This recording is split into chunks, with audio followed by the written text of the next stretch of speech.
श्रीमद् भगवत गीता यथारूप अध्याय 18 उपसंहार संन्यास की सिद्धि। श्लोक 18.54 ब्रह्मा भूता प्रसन्न आत्मा न सोचति न कांक्षति समा सर्वेषु भूतेषु मद्भक्तिं लभते पराम। भावार्थ, इस प्रकार जो दिव्य पद पर स्थित है वह तुरंत परब्रह्मा का अनुभव करता है और पूर्णतया प्रसन्न हो जाता है। वह ना तो कभी शोक करता है न किसी वस्तु की कामना करता है। वह प्रत्येक जीव पर संभाव रहता है। उस अवस्था में वह मेरी शुद्ध भक्ति को प्राप्त करता है। तात्पर्य, निर्विशेषवादी के लिए ब्रह्माभूत अवस्था प्राप्त करना अर्थात ब्रह्मा से तदाकार होना परम लक्ष्य होता है, लेकिन साकारवादी शुद्ध भक्त को इससे भी आगे चलकर शुद्ध भक्ति में प्रवृत्त होना होता है। इसका अर्थ हुआ कि जो भगवत भक्ति में रत है वह पहले ही मुक्ति की अवस्था, जिसे ब्रह्माभूत या ब्रह्मा से तादात्म्य कहते हैं, प्राप्त कर चुका होता है। परमेश्वर या परब्रह्मा से तदाकार हुए बिना कोई उनकी सेवा नहीं कर सकता। परम ज्ञान होने पर सेव्य तथा सेवक में कोई अंतर नहीं कर सकता। फिर भी उच्चतर आध्यात्मिक दृष्टि से अंतर तो रहता ही है।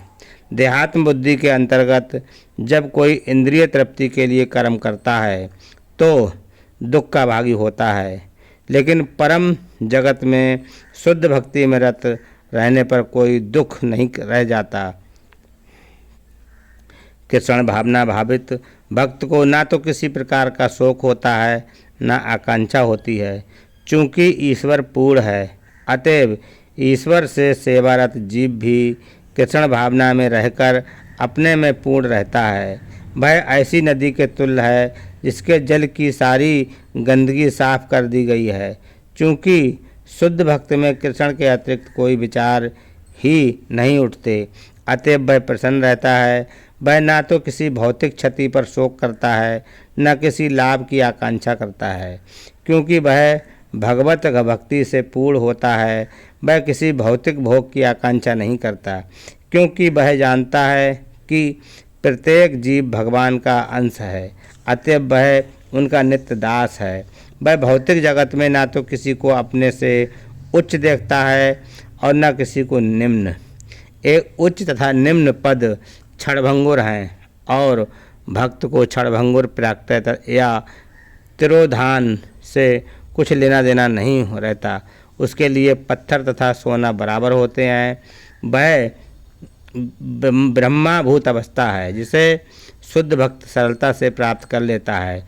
उस अवस्था में परब्रह्मा से तादात्म्य और अपने व्यक्तित्व का विलय नारकीय बन जाता है। स्वर्ग प्राप्त करने का विचार मृग तृष्णा लगता है और इंद्रियां विषदंत विहीन सर्प की भांति प्रतीत होती हैं। जिस प्रकार विषदंत विहीन सर्प से कोई भय नहीं रहता, उसी प्रकार स्वतः संयमित इंद्रियों से कोई भय नहीं रह जाता।